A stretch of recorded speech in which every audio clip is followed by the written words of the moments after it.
Okay, so we're in Daled on page Samachlav, the beginning of the page. Okay, here the mimer is going to take a different turn.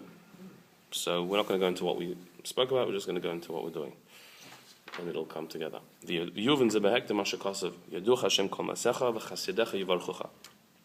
So we will understand what we've been discussing until now, the uniqueness of the miracle of Chanukah and the divine light that it brings down, even higher than the Beis Hamikdash.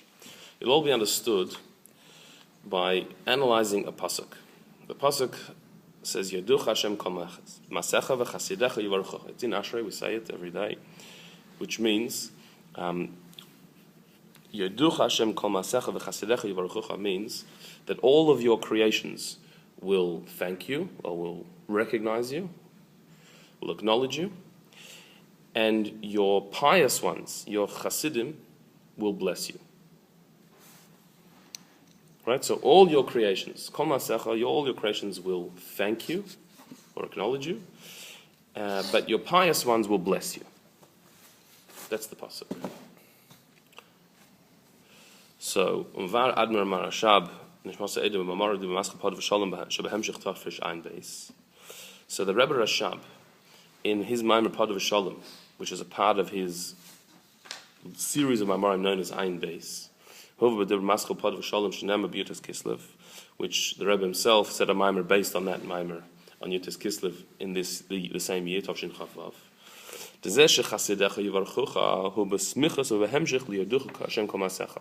idea in this pasuk, when it says that your Hasidim, the righteous ones, pious people, will bless you, Hashem, that is said in continuation to the first part of the pasuk, which says that all of your creations will acknowledge you. Your pious ones will bless you, but that's said immediately after saying, but because all of your creations will acknowledge you. Why? What's the connection between the two? This is because the hamshacha, the divine light that is drawn down through righteous people, chasidecha, people who are chasidim in the sense of the word meaning pious, the divine light that they can draw down, which is what a bracha means, is from an extremely high place. They draw down from the light that is higher than Ishtalshalos. And on that level, you can't grasp and understand it. All you can do is acknowledge it. How can you bring down something that's higher than Ishtalshalos? Doesn't it have to go through Ishtalshalos? No, you can draw down a light from higher than Ishtalshalos into the world. It's an avodah. That's a certain avodah that you can do. It can override Ishtalshalos, skip through Ishtalshalos. If you do an act that is so beyond your Ishtalshalos, then Hashem also brings something down that's higher than Ishtalshalos. So what it's saying is this, that Chasidecha Yivarchucha, at the end of the verse says that your pious ones, there are holy people who bless Hashem. Now blessing Hashem, what does that mean? On the simple level, blessing Hashem means expressing Hashem's greatness. Baruch Atah, making a blessing. On a deeper level, blessing, the word blessing, Baruch, to bless, what it really means is to draw down. And in several places in Chassidus it says such an idea, that Baruch is to draw down. So when we say Baruch Atah Hashem, we're saying, Hashem, you're being drawn down. We're drawing you down. We're calling upon you. We're summoning you. We're channeling you downwards. So when it says v'chasidecha yivarchucha, that Chasidim bless Hashem, what it means is that a Chasid, somebody who is on a high level of service of Hashem, of piety, has the power to draw Hashem down into the world. Yivarchucha draws Hashem into the world. What level of the divine light does a Chasid draw down into the world? It's a level that's higher than Ishtalshalos. That's why the beginning of the pasuk says, Yoduch Hashem kol masecha, that your creations acknowledge you. There's a level of Hashem that we can only acknowledge. We can't understand, we can't relate to, we can't absorb. We can only acknowledge that it is. That's the level of Hashem that's higher than Ishtalshalos. And so the pasuk starts off with that phrase, that all your creations acknowledge you, and Chasidim bring you down. That there's a level that a normal creation can acknowledge exists. Yes, there's Hashem that's higher than Ishtalshalos. But Chasidecha, those who are pious, are able to, Yivarchucha, actually draw down that level, the level that's higher than Ishtalshalos, that we can only acknowledge it exists because we can't understand it. That level, Chasidim draw down into the world. Why is it seems like it's in the wrong order, but the rest of us can only acknowledge what they've already brought down? Well, no, we can acknowledge it exists without it being brought down. We can acknowledge that it is there. So it's saying that everyone can acknowledge that Hashem is beyond Hishtalshalos, is beyond this world. That's what everyone can do. The Chasidecha, but the Chasidim, Yevarchucha, can draw that down. That we can actually experience on some level the light that's higher than Hishtalshalos. The Chasid does that. So, that's why it says specifically who is able to draw down that light? Chasidecha. A Chasid. Why? Because to draw down a light from that level, that it should actually be enter into this world, only a Chasid can do that. So what we need to understand is what's a Chasid. Not in the social sense of the term a Chassid, like Chasidim in a Chassidic movement. What is the level of Chasidecha? What does that actually mean? So to explain how powerful this revelation is, and why it's specifically a Chassid who is able to draw this down. So the Maimer, the Rebbe Rashab's Maimer that we're quoting here, gives a lengthy explanation as to the difference between a bracha as opposed to tefillah. A blessing as opposed to a prayer. Which we've seen before in other Mamarim. Each one has an advantage over the other one. There's saying a bracha and there's saying a prayer, a tefillah. And they're different, and each one has an advantage. What does it mean? A bracha means a blessing. I bless you that you should be healthy. Then there's a tefillah, davening. I'm davening that you should be healthy. It's two different things. A blessing, giving somebody a blessing, drawing down Hashem's blessing for somebody, or davening for somebody or something. It's a different thing. You go to a tzaddik, a rebbe, and ask for a bracha, or you ask for him to daven for you. It's a different thing. Receiving a bracha is different from davening. Yoducha is hodah or yediyah? Hodah, without an ayin. Okay. So what's the difference between a bracha and a tefillah? Between a blessing or a prayer? Hamayla de bracha legabi tefillah, there's an advantage of a bracha over tefillah.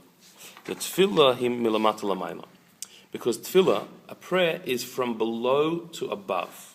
Meaning, the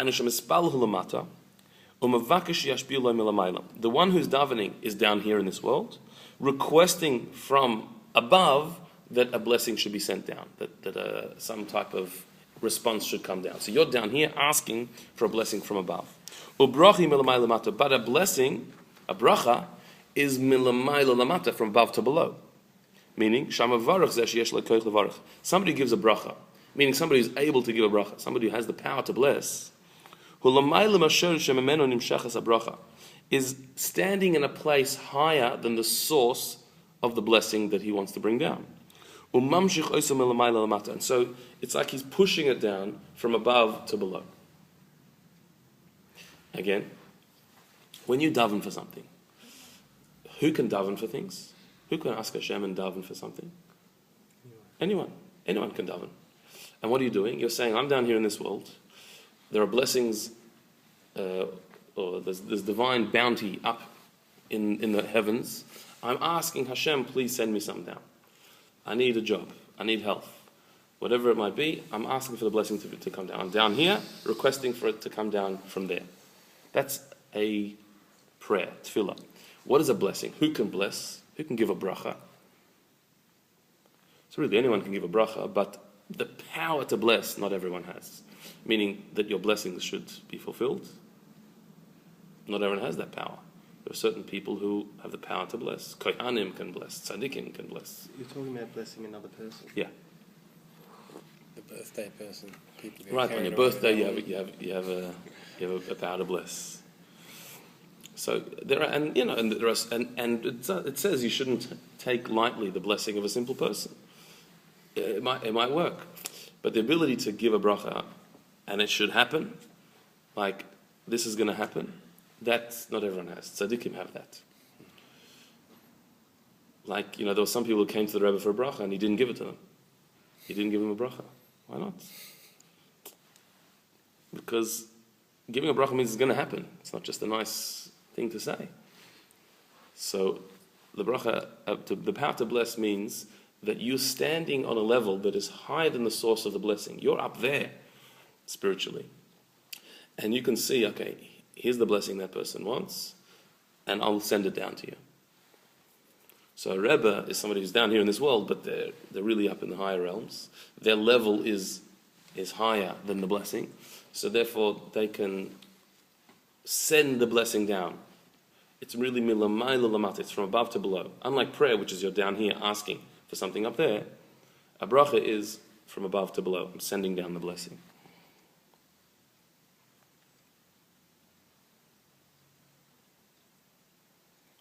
Why is that an advantage? Why is that? What's the difference if you're down here asking for it from above, or you're up there sending it down to below? What's the actual difference? Because that's why a bracha, the expression of a bracha is as a command. When someone gives a bracha, it is, may you be healthy. It's a statement.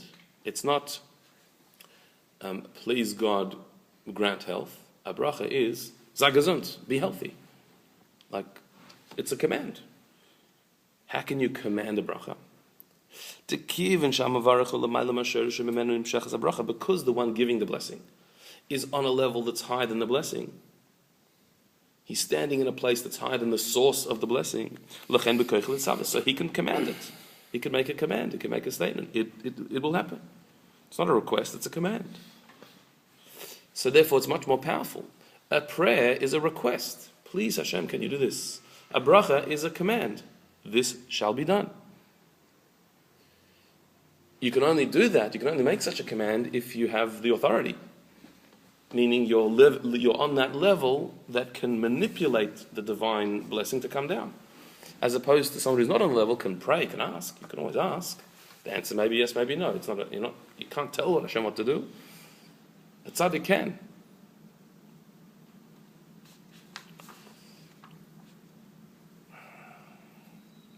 So that's the advantage of a bracha over tefillah. That a bracha comes from a person who's on the level that can command it. Milamaylu lamata. So the tzaddik's on a level higher than the actual blessing? Yeah. That he is on a level where it's higher than the source of that blessing to come down. So therefore he can command it to come down. So when people would go to a tzaddik for a bracha, so what's the tzaddik doing? He's looking at the source of this person's soul and seeing, does this person have this blessing in their soul? Is it in store for this person? And just hasn't come down yet. And if it is, the bracha, so the Rebbe gives a bracha, it should come down. If it's not there, then we'll see. So it's relating to the blessing of that person. Yeah. He's higher than, not higher than all blessings. No, higher than blessing. Yeah, he's higher than blessing, so he can determine that the blessing should come down. He could say it's coming down. But there's also a disadvantage to bracha. V'hamayla de tefillah legabe bracha.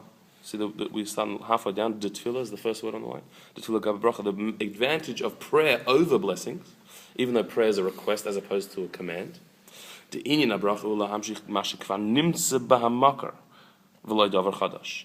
A bracha can only draw down something that exists in potential and it has not come down yet. But a bracha cannot create a new thing, a new blessing that didn't exist before. But whereas Tefillah is a request from Hashem. Even if, God forbid, this particular thing I'm asking for does not exist in potential, is not up there in the heavens waiting to come down. Or even, not only that, but what if it's even been decreed by heaven that the person should be sick, God forbid, or whatever it is? So not only is health not waiting to come down, in heavens they decided this person should be sick, God forbid. That was what was decided. Even so, we are requesting for a new flow from the Ein Sof, from the infinite light of Hashem that is higher than Ishtalshlus, that can override the entire system. And so even though the decision was made he should be sick, we're asking he should be better. That's tefillah, prayer. Bracha is not like that. Bracha is that tzaddik sees what's in your potential, what's in heaven in store for you, and hasn't come down yet. And he says, okay, that's going to come down. Demands that it comes down, a bracha. Tefillah is, even if it's not in store, it's not in potential. Even if the opposite has been decided, that it's decided the person should be sick in heaven, God forbid. So then you can daven that, okay, Hashem, I know you decided the person should be sick. We're asking that you should now decide they should be better.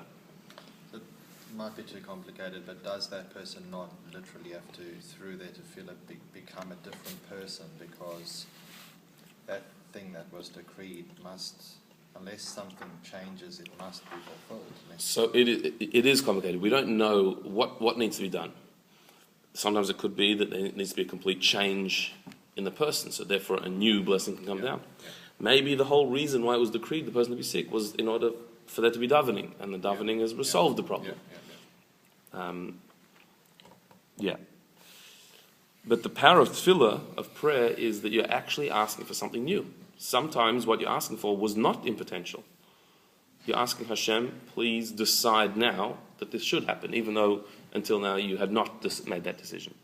But you don't know that. No, you don't know. So You could be davening for a bracha that's already available. Oh, then it should be easier. That's right. Covers both. But you can't get. But you're not a tzaddik. You can go to a tzaddik and get a bracha. But a bracha is only for what's there in potential. You need to have a keli for that bracha as well. Yeah, sure. So that's why a Rebbe could sometimes not give a bracha. Why not? What does it hurt? Give a bracha. Because it's not there. If the bracha is not there, there's nothing to give. The bracha is that in potential you've got this particular blessing that you need. It's there hovering in the heavens waiting to come down. The bracha is it's going to come down now. Or it's for sure going to come down. It's not going to wait hovering up there. It's actually going to be translated into this world. That's what a bracha means. And if it's not there, if it's not in potential, so the tzaddik, you can daven for it. That's different. That's different to a bracha. You can daven for it, but you can't give a bracha. Then he's creating it. Yeah. Yeah. And of course, a tzaddik's davening is very powerful, but a tzaddik's davening is different to a tzaddik's bracha.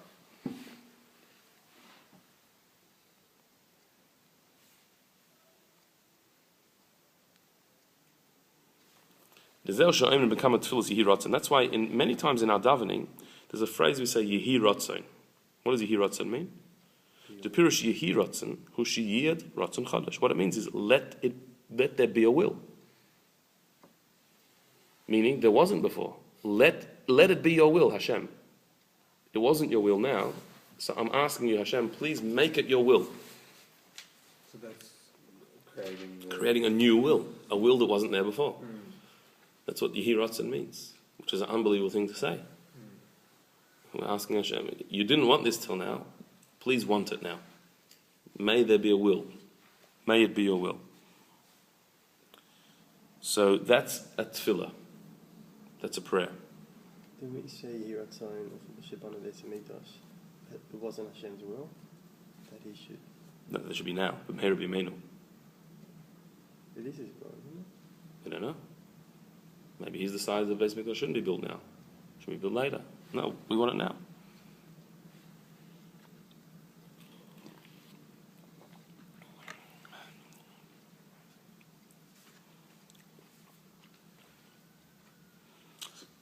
question. So does tefillah just create the potential for something, or does it also can bring it down?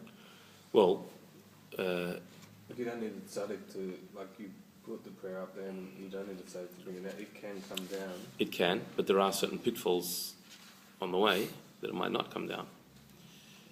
Meaning, for your prayer to be answered, and it should be translated down here into the blessing you want, takes certain merit and certain, that itself is a blessing. So sometimes the prayer might be answered, but it doesn't come down. It's not translated into this world, into the blessing that you particularly wanted. And there's another mimer, we might have learnt it before, about how that's judged. There's a judgment every single day whether the blessings that are in your potential should come down into actuality. So you might have davened for it, it might have been answered, but it might not come all the way down.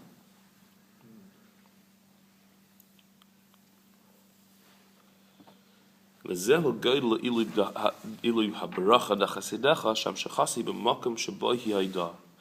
what's amazing about the bracha of chasidecha that we mentioned in the pasuk, that your chasidim bless you.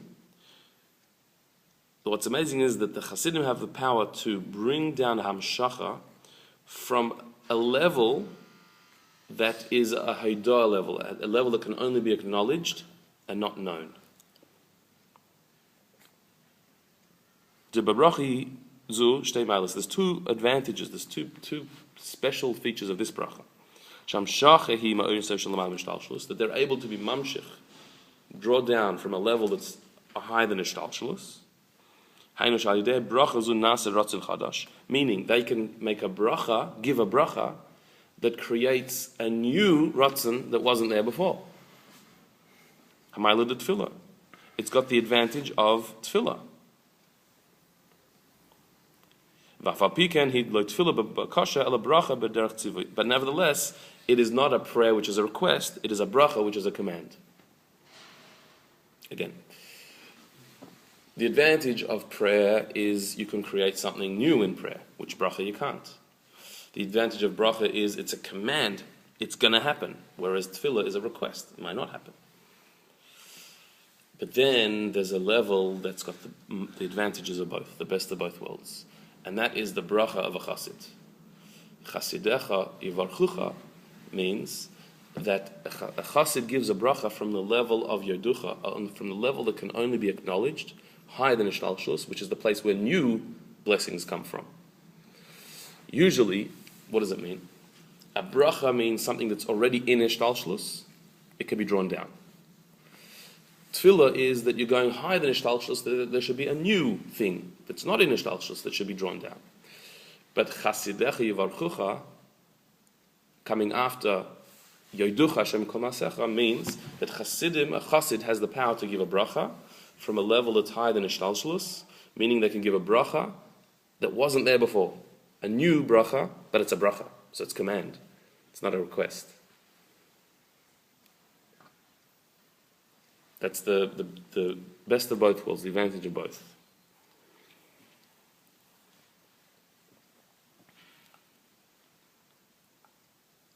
So that's a new level. There's now a new level where at tzaddik, there's a certain type of tzaddik called a chassid, who is able to give a bracha that wasn't even in potential. So how do you know when you go to a chassid for a bracha which one he's giving you? You don't know. Doesn't know that. Don't know, yeah. He says come back later. So Keda'isa Yerushalmi, ala pasuk, there's actually a source for this in the Talmud Yerushalmi, the Jerusalem Talmud. Ala pasuk v'tigza omer v'tat yakom lach. It says that he'll make a decree and it will be fulfilled.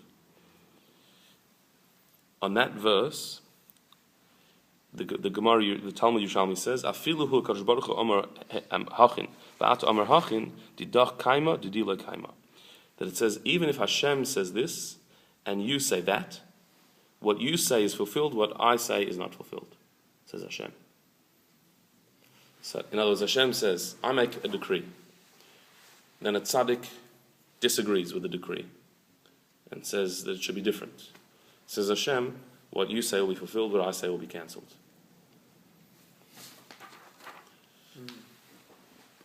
Meaning that there is a tzaddik, there's a level of a tzaddik who can actually decree counter to what Hashem said and gets it. Not just pray for it, which we all can do, but decree.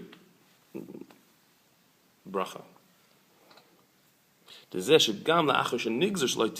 Meaning, after it's already been decreed that there will not be a particular blessing coming down into the world, Hashem has said this, and that's how it is. Nevertheless, that blessing can come down.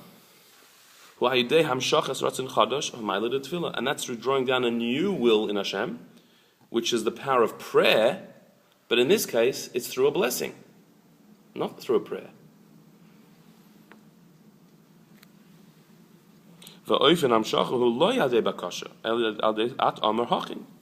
And here, it's not through a request that the new blessing is created, but you say, this is how it's going to be. And it happens automatically in the form of a blessing, not as a prayer that's being answered.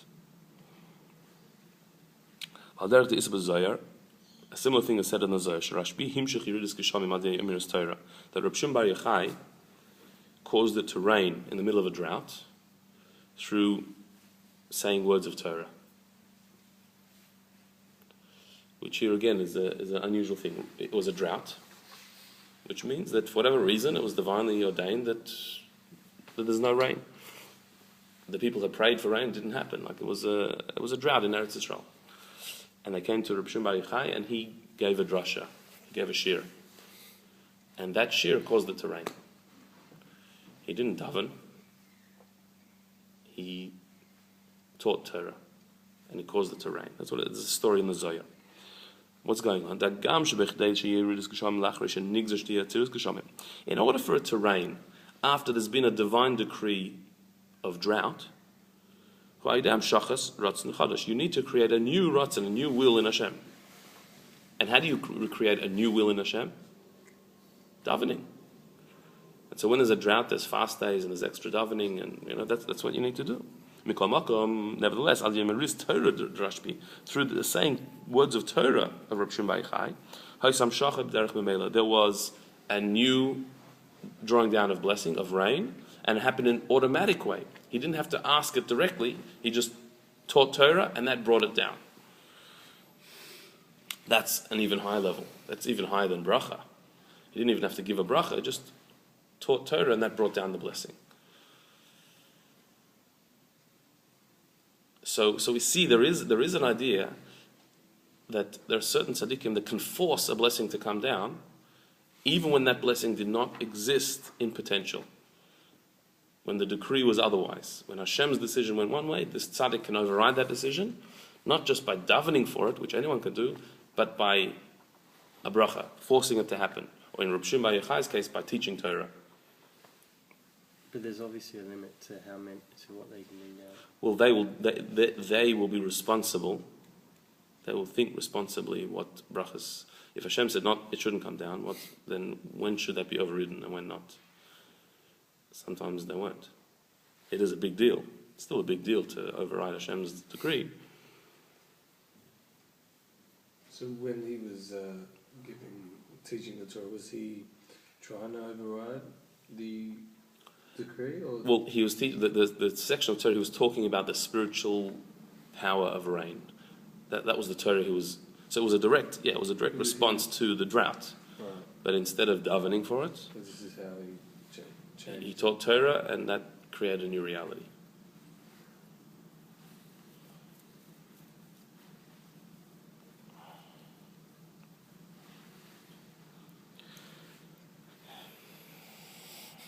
Aren't there situations when the tzaddikim said that the people had to daven for it themselves, because they couldn't? Yeah. He couldn't. Yeah, definitely. Again, a tzaddik is not going to give everything on a silver platter. Sometimes you have to change. You have to become a vessel and a keli for it, and to give you a bracha that you're not a keli for is not necessarily a good thing. So that's why tzaddikim don't just write a blank check.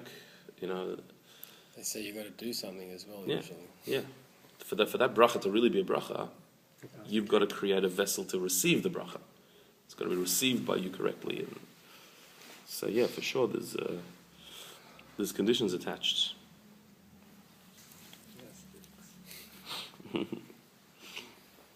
So last three lines at the end. V'zehu yoducha chasidecha yivaruchucha chasidecha dafka. So that's the pasuk we started here with, was that all of your creations acknowledge you, and your chasidim draw that down. The level that everyone can only acknowledge that's higher than Ishtalshus, the chasid is able to draw that down, to draw down as a bracha. The level that's above Ishtalshus, so therefore it's a new thing. And chasidecha dafka, it's chasidecha who do this. Ki hamshacha ba'ofen de bracha yivarchucha b'makom shabayhu hayducha. Because to draw down a flow of divine energy as a bracha, meaning as a command, from the place that can only be acknowledged higher than Ishtalshus, so therefore it's a new thing. To do that, only a chassid can do that. Only someone who's on the level of a chassid. Because that's off the charts. So what we need to understand is what that level of chassid is. As Kedel Kaman Sivav, it'll be explained in Sivav. But before we get there, we have to do Hey. Yeah? Hey. Tzarech Lehovin. So we've got to understand. The chassid hu l'mayla tzaddik. The level of chassid is higher than the level of tzaddik. In the various titles and labels that are given, the various levels of that people can attain. So chassid is one of them, tzaddik is another one, and chassid is higher than tzaddik. How do we know that? As it's explained in the Maimer we're quoting of the Rebbe Rashab, he explains there are three levels: tzaddik, yasher, and chassid. Tzaddik literally means righteous, yasher means upright, chassid means pious. So these are three levels. The yasher hu l'mayla tzaddik. Yasher is higher than tzaddik. The chassid hu l'mayla megam yasher. And chassid is even higher than yasher. So the lowest level of these high levels is a tzaddik. Then there's a yasher, and the highest is a chassid. So from this pasuk that says that all your creations acknowledge you and your chasidim bless you, that implies to have the power to draw down as a blessing, an automatic thing without having to ask for it, just to command it, but it comes from a level that is only able to be acknowledged, or in social l'mayla mishtalshus, higher than ishtalshus, and therefore a new blessing. Only a chassid can do that, not a tzaddik. Only the highest level of tzaddik, which is called a chassid, can do such a thing, but a regular tzaddik cannot do that. That's what it seems from this pasuk. That's why. Otherwise, why use the word chasidecha, which is the term for the highest level? What's shabayhu hayda? What is it? On the level that can only be acknowledged. What do you mean?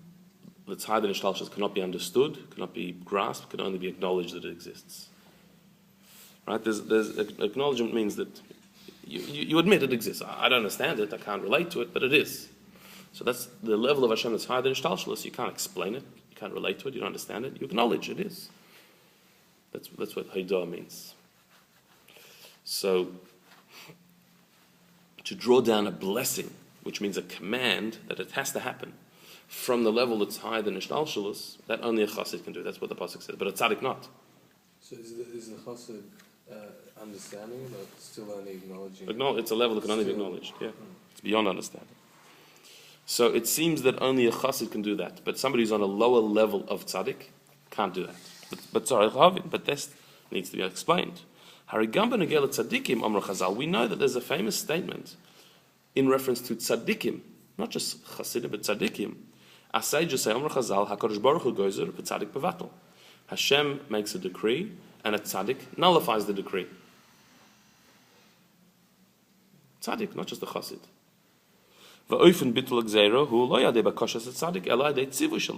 And the way that tzaddik cancels the divine decree is not through a prayer, but through a command. That when the tzaddik demands that a decree should be nullified, it is nullified. Not he asks, he makes a request, please Hashem. He says, I nullify this decree, and it happens. Like it says, there's a verse in the book of Shmuel that says, a tzaddik rules in the fear of God. Which our sages explain, what does this mean? That a tzaddik has rulership with Hashem. That he can actually override Hashem's decrees. He rules. Rules means you make a statement and it happens. You lay down the law. So tzaddik, not just a chassid, a tzaddik has the power to nullify the divine decrees.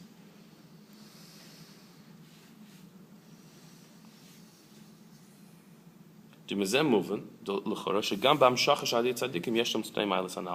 this implies, it would seem, that the flow of divine blessing that a tzaddik can arouse also has the two advantages that we mentioned earlier.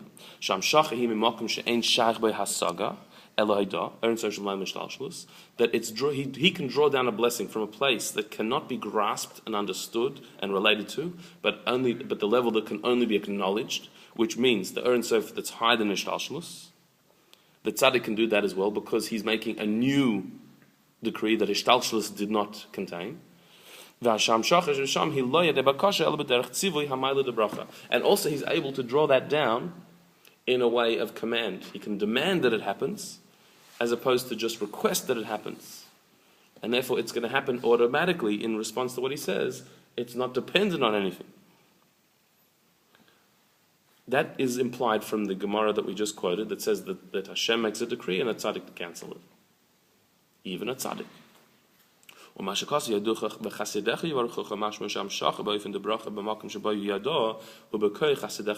our verse that we started with, that says that chasidecha yivaruchucha, that a chassid has the power to bring a bracha from the level of yaducha, the level that can only be acknowledged higher than ishtalshalus, the implication is you've got to be a chassid to do that, and a tzaddik can't. So, what do we got now? We've got what seems to be a contradiction. That we're trying to sort out the levels here. It's important. It might be relevant to us one day. That so we've got to sort out: can a chassid do this only, or can even a tzaddik do it?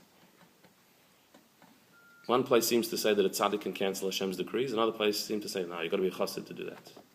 A chassid is 2 notches higher than a tzaddik. What about Yosha? Yosha's. What is it? Never heard. Yeah, well, in the Maimar there it explains what their different relationship with Hashem and like their different powers in bringing down divine blessing. So, according to one place, even a tzaddik can draw down a new blessing as a command, can override Hashem's decree, and so for sure a Yosha can. In one place, only a chassid can. So for sure a Yosha can't, even a tzaddik can't. So, how does it work? We're going to have to somehow divide between these two things. It becomes a chassid at that point in time. And I think we should leave this for next time, before getting into it. But you can become a chassid. Can you Yeah. just recap You become a for us? tzaddik, a chassid.